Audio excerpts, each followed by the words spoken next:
Lords of the Fallen can be a pretty hard game, especially for beginners and players new to the genre. Let's take a look at 8 essential tips that should make things a little bit easier and less stressful. Roll towards the enemy, not away from it. Seriously, this must be the top 5 mistakes players make in Souls games, and I catch myself doing that mistake reflexively too. Rolling backwards, especially in this game, is in 90% of cases counterproductive, as the enemies have such a ridiculously long reach with the weapon that they will often still hit you, despite you rolling backwards.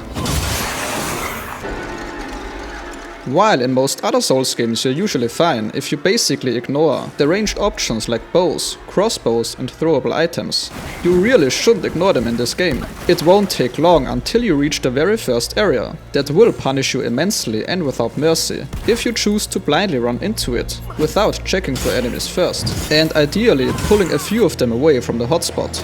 Throwables are pretty good for this in this game, even if your build isn't designed around them, so use them to approach enemies one by one, instead of aggroing the whole group. Use the photo mode for better exploration in obscured or complex areas that often are hard to scout with your normal gameplay camera. This is a good way to get an idea what's waiting for you, and if there are any hidden paths, items or ladders, or anything else you might have missed. Always take the time to use your lamp on the people-shaped things in the Umbral Realm. They drop eyes, saintly quintessence, and other rare materials.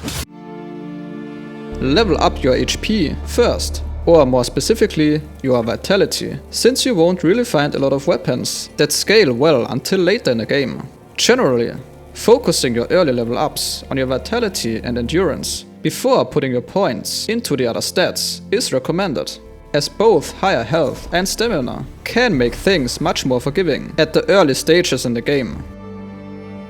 Honestly, use the Soulflay mechanic frequently in the beginning, so you get used to it. Soulflay is incredibly useful and can make the difference between life and death, particularly when facing harder enemies. I know this all sounds very logical on paper, but when a tough enemy approaches you, your stress-induced mind is often tempted to simply play it like Dark Souls and solely rely on your dodges and attacks, while totally forgetting about an actually very powerful mechanic that can make things a lot easier.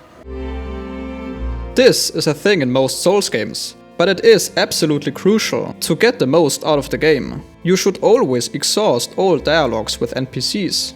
That means continue to talk to them until they repeat themselves, which then is the safe indicator that for the time being, the NPC has nothing else to say at the moment. Quite a few NPCs will only reveal their true purpose, or maybe give you an item, if you exhaust the dialogue with them. You can buy an unlimited amount of Vestige Seeds from Molo for 2500 vigor. If you don't know who Molo is, he's an Umbral High Priest that can only be interacted with inside the main hub while being in the Umbral Realm.